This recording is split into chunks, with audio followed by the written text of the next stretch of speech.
Hello, good afternoon, happy Wednesday.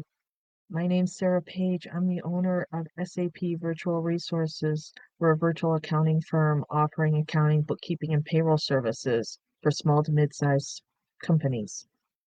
And I have over 25 years of experience in private corporate industry, from newspaper advertising to oil and gas to janitorial supplies, and over 10 years of that was in mechanical construction. So hopefully I can bring you some good tips and information for helping your business. I've been focusing on payroll the last few weeks, and I have another payroll, and that is in regards to what is called wage theft. And what that kind of covers is any hours that your employees are working that maybe were not explicitly approved beforehand. So what that can look like is you tell them this job needs to be done today. Maybe that job can't be done in the 8 hours, so they work the 8.5 hours.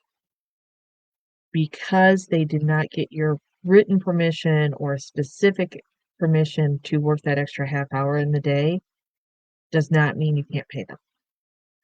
If they were suffered or permitted to work, so that means if the employer knew or had a good idea that these hours were going to happen because they were told to do XYZ,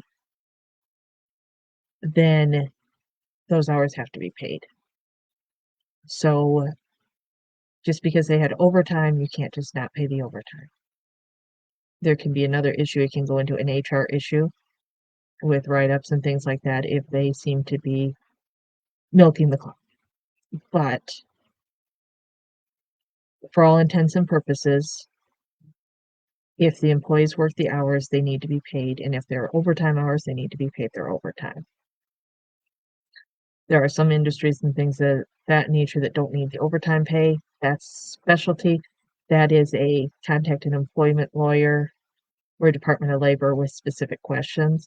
But for the most part, any hours worked, they are required to be paid for. And they can't um, just not be paid. There is a lot of nuance in payroll, unfortunately. So if you have questions, reach out or like I said, ask an employment lawyer, ask the Department of Labor. But you want to make sure that you're paying for all hours worked. And sometimes that can also come with the time card, what time clocks that round. So if they're 5 minutes late and you drop them down to 15 minutes after the hour, is when they clocked in 5 minutes after the hour, that could be a problem. The same thing where is if they punch out 2 minutes late and you round it back to the 45-minute mark. So those are also issues. If it appears that every time you're rounding, it's only in the favor of the employer and not the employee, that's when you really want to sit down and look at that. Look at the laws about the roundings, because they don't like it if the employer is the only one getting benefit from the rounding of the hours. So things to think about. Reach out. Like I said, if you have questions, I can try to help, or we can find out the specific information for your business, your industry. If you want, reach out to an employment lawyer, reach out to the Department of Labor. But it's always better to have a concrete answer that you can refer back to in case of an audit or a complaint. Someone can make a complaint to the Department of Labor, and you could be doing everything on the up and up. They're just disgruntled.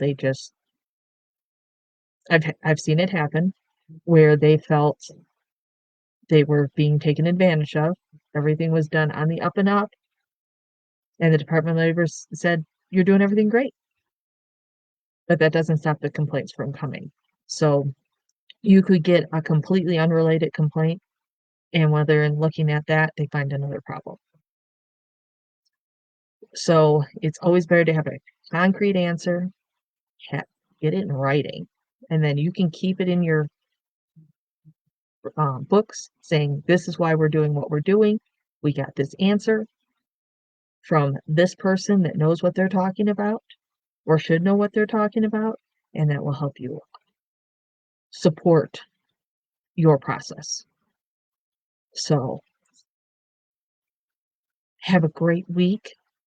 And next week, we'll talk about fringe benefits and what needs to be taxed to the employee, added to their W-2 that are benefits provided by the company. So that's another tricky one for a lot of people. So